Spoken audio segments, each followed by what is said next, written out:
Congressman Tom Garrett from the 5th District, Republican, Virginia. Congressman Garrett, good to have you with us, man. John Fredericks, I had a pretty good view of the White House last Thursday.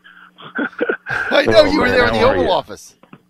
So I couldn't wait for it to come on. You were in the Oval Office, I know. Why are you guys getting blamed for this? I mean, you did the right thing. This was a terrible piece of legislation. I don't want to, contrary to some of the comments I read from @RealDonaldTrump on Twitter on Monday, I'll not engage in pointing fingers. Look, if you want to put forth the largest entitlement plan in the history of Republican-controlled executive and legislative branches, you can bully me all you want. I ain't voting for it. You're right. In fact, I think the number of members from New York alone who were opposed to it, who were Republicans, is 7. So there were more than enough votes just from that Tuesday group to make up the difference, along with some people who stood on free market, limited government principles. So I'm excited to be able to get something done. I've got a roadmap to get something done. Maybe if somebody is listening from the White House, I've already told them how you get something done. It's pretty simple. If I can do it real quickly, John. Yes. You put out the 2015 repeal that every single Republican voted for, every single one voted for, and you let them vote, and you find out who was doing the political equivalent of finding the biggest guy on the playground, standing behind him and saying, "You're lucky you sold me back."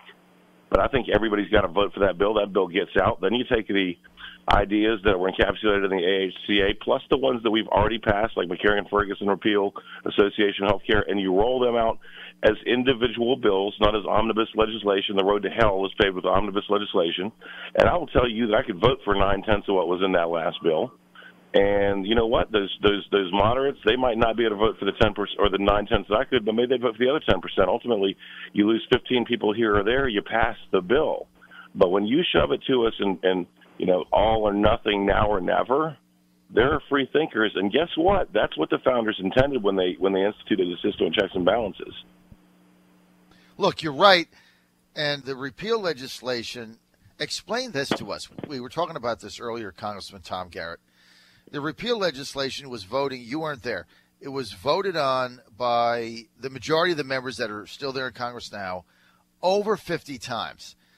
But now Paul Ryan and others are saying, well, that was not really a repeal because the Byrd rule in the Senate and reconciliation, and you were only repealing 35% of it. So, I mean, no, what was not really repealed was the garbage that they gave us last week. That right now it's House Resolution 1436. It's verbatim of the most complete repeal bill that they could get through with the Byrd rule. It was designed that way because it got through the Senate, and it was written, ironically, by Health and Human Services Secretary, then Congressman Tom Price. So that was a lot closer to repeal than this is. And again, I think we're on the same page here, and I hope the president hears. You got all these people who banged their chests and said, "Look how tough I am, I want to repeal." But they were standing behind the veto threat that they knew was very real. And so it was okay in a vacuum to do it. But now that we have live ammunition, they don't want to. That's not what I ran on. So put those people's feet to the fire. Cause those people to make the tough decision. Let those people be held accountable if we can't get this done.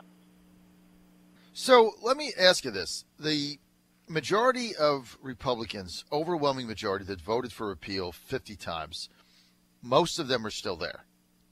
Right. So if you simply take, what was that, HB 1436, right? This is the repeal bill that was authored by Tom Price.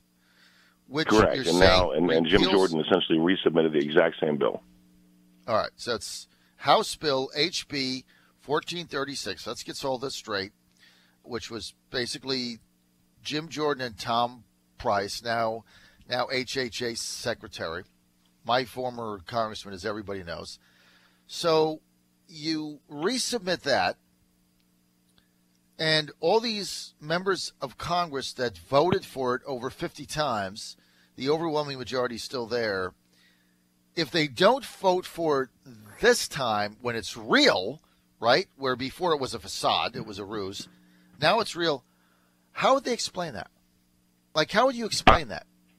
I don't know, but I'll tell you what.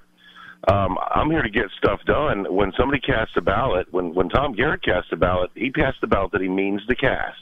That's not to say I've never made a mistake, but I'm not going to sit back and say, well, yeah, I voted to repeal it 24 times, but now I don't like those votes. So let's make those folks accountable. That was the brunt of the comments that I had when we were at the White House, Wednesday and Thursday last week was, you know who you can find out real quickly who means it and who doesn't. Now, there's a nuclear option for this group, too, John, and that is how does that work? To discharge the bill to the floor against the will of House leadership and make people vote on it. All right, so let's take Mo Brooks, from Alabama. So he submits a repeal plan. He says it's one page. I haven't had a chance to read it. You probably haven't had a chance either. I'm a co-patriot. One page, right? So it's easy to read. I haven't had a chance to do that. So now we know that leadership, and you might not be able to comment on this, so it's okay. We know that leadership is not going to want that to come out of committee because they don't want to have to deal with this. But how would any of these efforts to get the repeal bill back, walk us through how leadership would block this in committee so it never got to the floor? Well, you put it on whatever committee is appropriate, hopefully. But obviously, we know they can steer what committees get jurisdiction where there's any sort of gray area. And then you put it in front of a subcommittee that you know is stacked with people who you've already either whipped or determined that their ideological bent is against advancing that bill out. Now, having said that, the nuclear option is, for us, to file a discharge petition. That requires that a bill have been 30 floor days since introduced to committee, and then if we get half the Congress plus one to vote for it, it comes to the floor whether the committee apparatus and the leadership likes it or not. Now, that may seem tricky because obviously that's the same number you'd need to pass it. That might require that we engage the Democrats, or if we simply file the discharge petition and see which Republicans aren't willing to sign essentially to vote to allow the vote. That also would expose the folks who said it was a good idea when they knew it wasn't going to happen, but now that it could happen, won't say the same thing. But, I mean, that's what I'm taking President Trump at his word. And it's not that this would be a repeal without a replace. I want to point that out because there's a 1-year enactment date on it. So let's say that we voted on it May 22nd, which is the earliest that we're going to get it. Well, that means that it wouldn't be implemented until May 22nd of 2018, which gives us a whole year to come back around and look at all the reform ideas individually that were in the AHCA and others, and fill in the replacement. But, you show me the last piece of good omnibus bipartisan legislation that is a massive rolled together amalgam. I mean, No Child Left Behind? Well, that's just not how good laws are made. All right, so let me ask you this then. So you would be in favor of getting the repeal on the floor, making people accountable to what they voted for in the past. The repeal would give a 12-month window, so it wouldn't get repealed the next day. You'd have 12 months to figure out how to replace pieces of it one by one without this big, like you said, omnibus-type bill. But I want to get back to this discharge position because I think it is time to hold people accountable there, Congressman, and I'm with you on this 1,000%. So my question is, if you were to go with a discharge position, would everybody have to go on record? Like if you couldn't get the half to get it out, so what would happen and get it on the floor, sign the discharge petition or not. And if you were to sign the discharge petition, it would be publicly known that you were on it because the discharge petition is a public document of the House. So if you didn't sign it, you would be conspicuous by your absence. Now, if we were to do this, I mean, there's been an argument made that it'd be easier to recall the leadership. I'm not there yet. I genuinely take Paul Ryan at his word that he is a conservative, that he wants to get something done. I think I said this last time we spoke. I think what you're getting is the result of a lot of years in Washington and a cynicism that we just can't do this all the way, so we have to do it halfway. I don't believe it. Well, look, I think that sounds like a good plan. I mean, I never understood why we didn't just repeal it, give it the time, and then piece by piece you could fix it. I think a lot of people would go along with a lot of compromise. I think you could get, conservatives to say, okay, we're going to grandfather those, whatever the number is, 20 million people in that are getting subsidized care. But everybody was looking for what's the long-term fix for this thing. And that was never apparent in this bill because it did nothing to bring down the costs of premiums, which are the issue. For the first 2 years, right? I mean, nobody was arguing that it was going. And they thought on the back end. What I will tell you that, again, we've passed a couple bills already passed. They got to go to the Senate, but that will start to help. The association plans, McCarran Ferguson repeal, things that the press isn't talking about, which baffles me, but I guess they don't want to give President Trump any credit for success. And those are going to start to help. But if you put the AHCA forward as 20 mini bills, I bet you I'd vote for 17 or 18 of them. And would that not be better than zilch?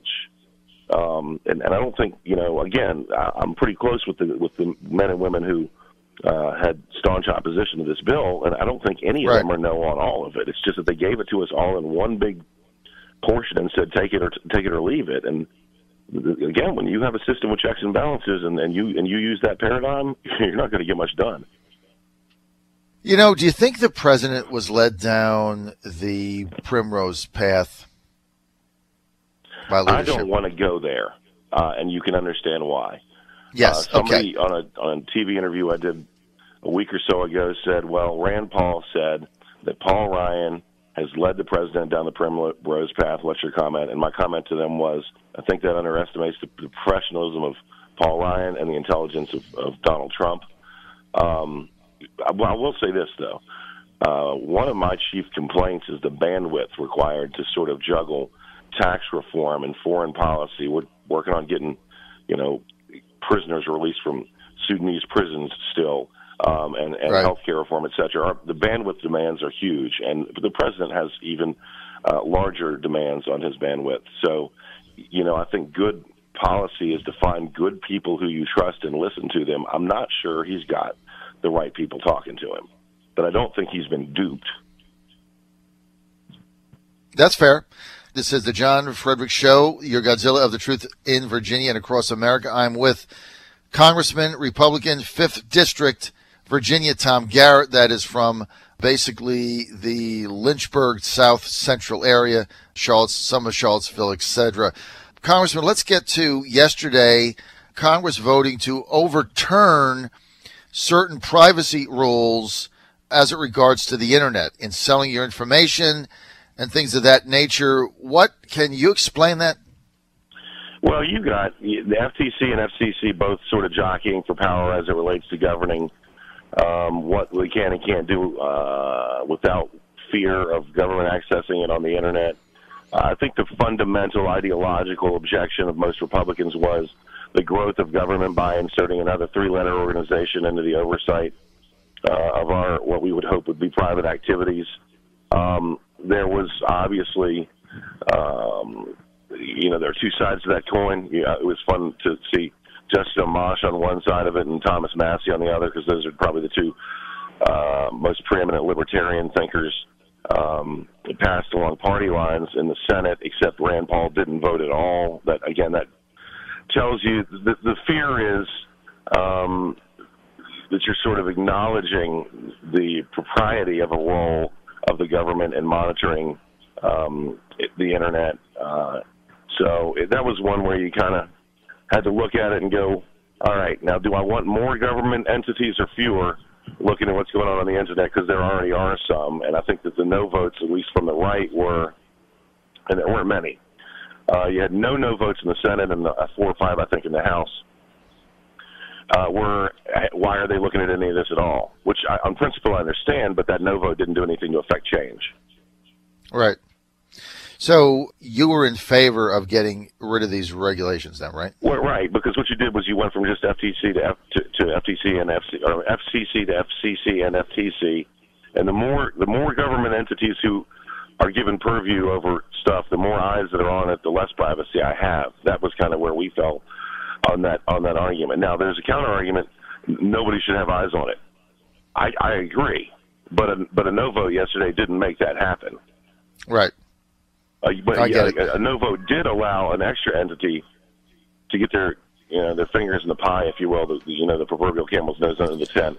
That's one that we need to we need to go back and relook. Look, I'm on the Homeland Security Committee. I'm on the Cyber Security Subcommittee. There are existential threats. I do not use that word lightly to the United States that emanate from the internet, from the cyber world. In fact, I would argue that a well-trained person with a laptop is more dangerous than an individual in the middle of an inner city in a main battle tank.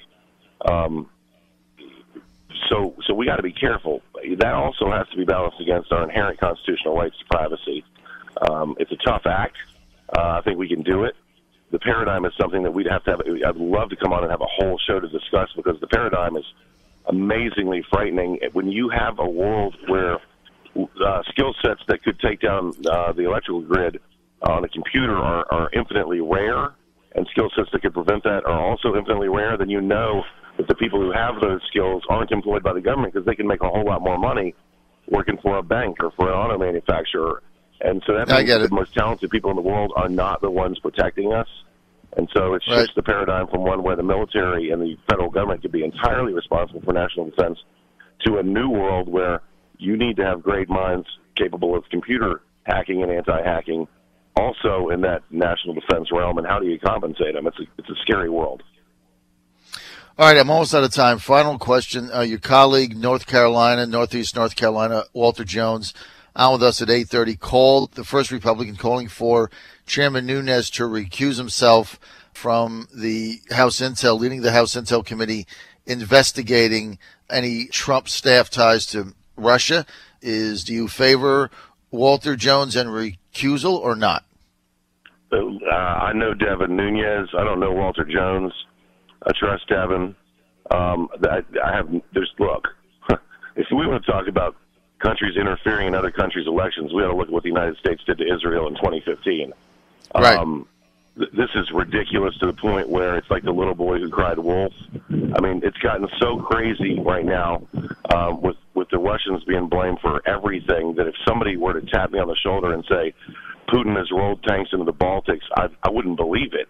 And that's ridiculous, because that's a real possibility. But that's how bad the narrative has gotten from the left. I've never seen anybody, to include Little League, who couldn't take a loss any better than this. I don't know how many more entities could come out and say there's no evidence that a single vote had changed. There's no evidence of any sort of collusion. It doesn't matter.